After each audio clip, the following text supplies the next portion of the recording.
Bonjour et bienvenue. Pour notre deuxième vidéo de la série des dialectiques géométriques, on va essayer de répondre à la question comment la lumière est produite. Alors, avec cette question, on va aussi toucher la question de la détection. Comment c'est fait qu'on puisse détecter la lumière, soit avec nos yeux, soit avec d'autres capteurs, comme par exemple un film de caméra à l'ancienne ou même le caméra que vous avez sur vos GSM. Bon, alors, un petit rappel, pour produire de la lumière visible, quand on parle de la lumière, on parle du domaine du visible dans les spectres électromagnétiques. On avait vu là toutes les différentes familles des ondes électromagnétiques. Nous, on a dit on va se concentrer à la lumière visible, pour lequel on a besoin des électrons qui vont vibrer de 400 THz plus ou moins à 800 THz. Ça va nous donner une énergie d'oscillation de grosso modo 10 moins 19 joules. Maintenant, comment est-ce qu'on peut faire ça? Ça, c'est pas vraiment facile de faire avec l'équipement qu'on a au labo, etc. En fait, finalement, ça, c'est fait d'une autre façon. Alors, je vais vous expliquer. Vous avez parlé en chimie de l'atome. Qu'est-ce que c'est l'atome? Ben, c'est une composition, voilà, d'un noyau au centre et différentes orbites d'électrons qui sont peuplées avec les électrons tout autour. Alors, prenons un atome de lithium. C'est un petit élément avec 3 protons, quelques neutrons qui ne vont pas nous intéresser pour le moment, et 3 électrons. Alors, les électrons vont se mettre sur 2 orbites spécifiques. Les 2 premiers électrons vont se mettre dans l'orbite voilà, qui est plus près du noyau, qui est l'orbite la moins énergétique. Et puis, on a encore un qui reste, et ceci va se mettre à l'orbite, juste en fait, un cran plus grand en énergie. Alors, pourquoi est-ce que les électrons se rangent d'une façon particulière? Pourquoi les électrons ne se rangent pas n'importe comment, n'importe où? Ça, vous avez fait, je suppose, en chimie en 3e. Ben, vous avez deux orbites moins énergétiques et 2 orbites plus énergétiques. Alors, ce que j'ai dessiné maintenant sont les 2 premières orbites possibles, les 2 premiers lieux, si vous voulez, où on pourrait trouver 2 électrons dans un atome de lithium. Évidemment, ce ne sont pas les seules orbites permises, le seul endroit où on pourrait trouver un électron. Les électrons pourraient, pour une raison ou autre, on verra tantôt, se trouver dans 2 orbites ou sur 2 orbites. Ici, je vais noter plus énergétique. Maintenant, les électrons, comme la plupart des choses dans la nature, n'aiment pas les orbites plus énergétiques, n'aiment pas avoir trop d'énergie, sont quand même un tout petit peu paresseux.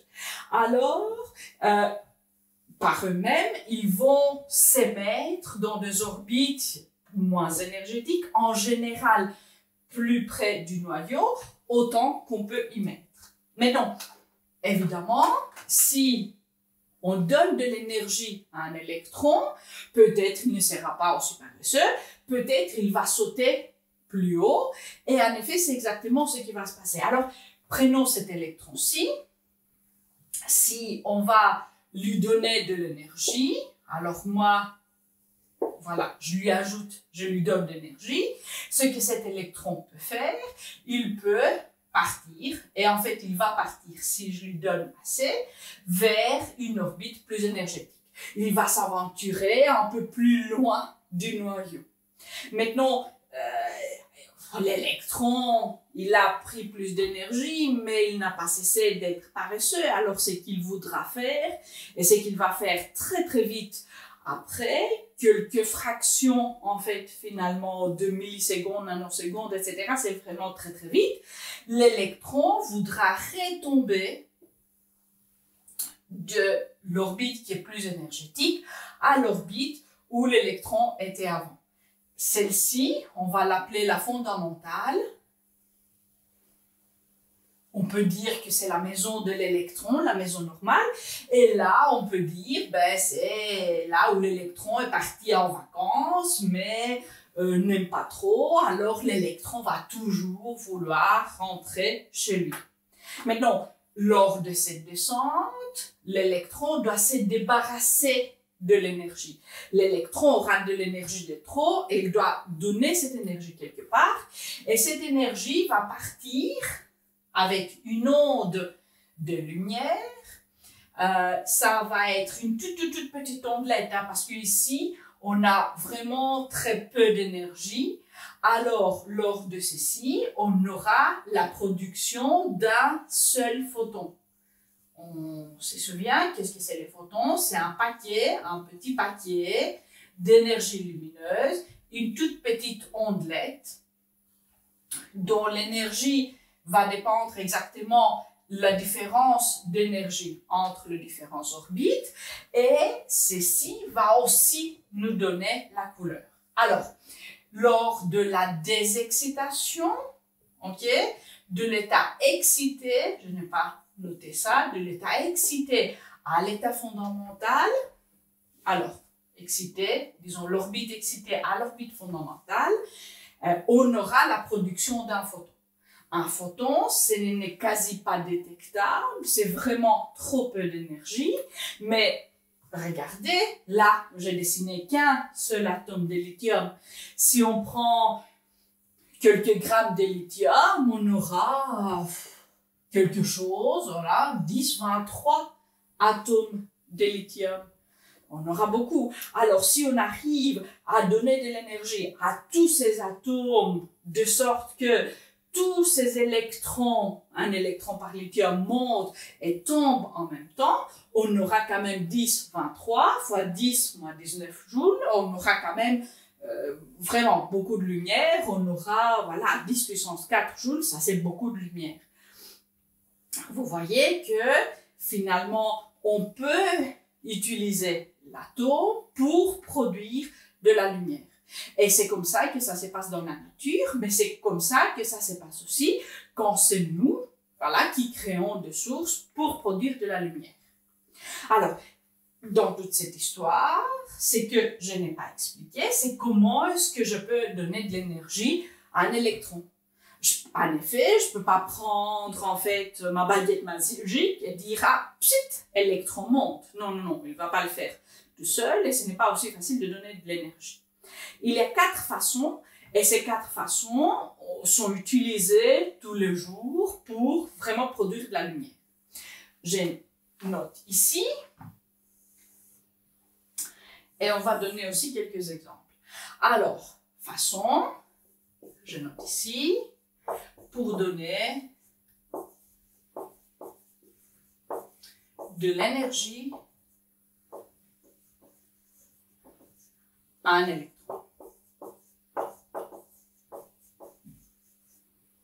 Alors, la première façon, comment on va faire, c'est à travers des collisions. Alors, à travers une collision avec une particule.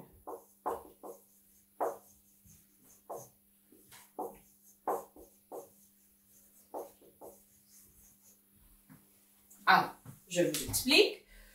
Je peux pas pousser les électrons, ils sont trop petits en fait même pour être vus. Ce que je peux faire, je peux envoyer en fait d'autres particules et en général ce qu'on envoie sont des autres électrons et ces autres électrons peuvent taper un électron et le délocaliser finalement et le chasser de son orbite pour l'amener à une orbite plus énergétique. Ceci, c'est une méthode qu'on utilisait surtout dans les vieilles télés. Alors, je ne sais pas si vous avez vu de telles choses, peut-être dans le musée, mais bon, dans mon temps, on n'avait que ces télés. Ce sont les télés qui ont une grosse bosse à l'arrière. Cette grosse bosse était pour donner des électrons, accélérer les électrons qui étaient tapés sur du phosphore qui s'était sur l'écran. Et alors, ces électrons qui venaient, c'est qu'ils faisaient, ils délocalisaient des électrons qui, en tombant, en retrouvant leur orbite fondamentale, alors produisaient de la lumière. Ça, c'est une façon de faire. Une autre façon, que probablement vous connaissez déjà, c'est à travers la chaleur. Alors, il ne s'agit pas seulement de chauffer l'atome et alors les électrons commencent à sauter, ce n'est pas exactement ça, mais on a parlé de ça lors du chapitre d'énergie. Quand on chauffe une matière, ce qui va se passer, les atomes et les molécules de cette matière vont commencer à bouger, on aura plus de collisions plus énergétiques, etc. Et alors, la chaleur qui va provoquer des collisions, mais cette fois-ci pas avec une particule, entre atomes, entre molécules, va forcer parfois des électrons de monter et alors, en retombant, ça va produire de la lumière. Cette méthode, on utilise, nous, dans la vie de tous les jours, par exemple quand on allume une bougie, quand on allume par exemple le feu de la cuisine, parfois ça devient rouge. Ça devient rouge. Pourquoi? Parce qu'on donne tellement de chaleur que finalement c'est le métal qui commence à produire de lumière. Et si on continue à chauffer de plus en plus, si on pourrait monter en température, c'est rouge aurait devenu orange, jaune, etc. Et puis ça allait devenir blanc. C'est comment produire de la lumière avec la chaleur. Le soleil va faire exactement la même chose. Via des réactions nucléaires, il y a beaucoup de chaleur qui est produite. Et cette chaleur va intervenir sur des atomes qui existent pas au centre du soleil, mais autour du soleil, dans une couche qu'on appelle la photosphère. Et alors là, ça va donner de la lumière qui arrive jusqu'à la Terre et même jusqu'aux planètes plus éloignées pour leur donner la lumière. Alors, on a dit, on a vu deux, à travers des collisions, soit avec des particules, soit avec d'autres molécules. Il y a une troisième méthode, et cette troisième méthode, c'est par un voltage. Par une tension, voltage, c'est une tension électrique, c'est que vous avez vu en troisième, vous avez mesuré en volts la tension. Alors, qu'est-ce qui va se passer? Comment est-ce qu'on peut le faire? Alors, disons que, par exemple, ici, on a une plaque ou une électrode, etc., et qui est vraiment négative. C'est que cette plaque va pousser les électrons, parce que les électrons sont aussi négatifs et négatifs il y aura une force de répulsion, et si cette plaque est tendue à un voltage assez élevé, à une tension très élevée, ça peut pousser des électrons pour monter des orbites. Après, les électrons sur ces orbites, qui n'aiment pas être en orbite, vont tomber et on va produire de la lumière. Alors, cette méthode, on utilise pour le tube fluorescent comme on a à l'école, mais aussi pour les petites lampes LED qu'on utilise maintenant de plus en plus parce que ce sont les lampes les plus efficaces énergétiquement parlant. Alors, on a expliqué cette méthode. Il y a une dernière méthode et c'est là où on va expliquer vraiment la détection de la lumière. Parce que une lumière, un photon, un paquet d'énergie, quand ça tombe sur un électron, si ça tombe que l'énergie que contient ces paquets est exactement même que la différence d'énergie entre orbites, alors va pousser l'électron de monter à l'orbite suivante. Maintenant, ces photons peuvent avoir tellement d'énergie qui peut expulser carrément l'électron. Et c'est là, c'est qu'on utilise pour la détection. Alors, on envoie de la lumière est si forte relativement aux orbites qui va pousser l'électron à partir de l'atome. L'électron va aller quelque part. Dans ce trajet, un électron qui bouge, c'est un courant qui peut être très facilement détecté, mesuré, etc. Et là, ça va nous donner l'indice qu'il y a eu un peu de lumière. C'est comme ça que nos yeux font. Alors, il y a des cellules spéciales d'où il y a des électrons qui vont partir, ça va créer un petit courant comme on a dit, et qui va partir via le nerf optique jusqu'au cerveau, et ça va donner vraiment l'image finalement de ce qu'on a vu. Il y a autre aussi pour les caméras, soit l'électron va tomber sur un film, va laisser une trace, un point noir, soit cet électron va tomber sur des instruments électroniques, différents capteurs qui vont capter les électrons, et alors ça va finalement nous donner l'image telle qu'on a sur le GSM. Maintenant, à propos de la production de la lumière, c'est qu'on a la lumière qui va venir sur cet atome, va pousser cet électron à monter, et puis cet électron en descendant, de nouveau comme pour les autres, va produire un peu de lumière, va produire exactement la même lumière. Mais cette fois-ci, la lumière peut être produite pas exactement sur la ligne de la lumière est venue, mais cette lumière qui est secondaire va partir vers différentes directions qui sont complètement aléatoires. Quand un électron va tomber, on ne sait pas où, ou quand, ou voilà, vers quelle direction, vers quel sens les photons vont sortir.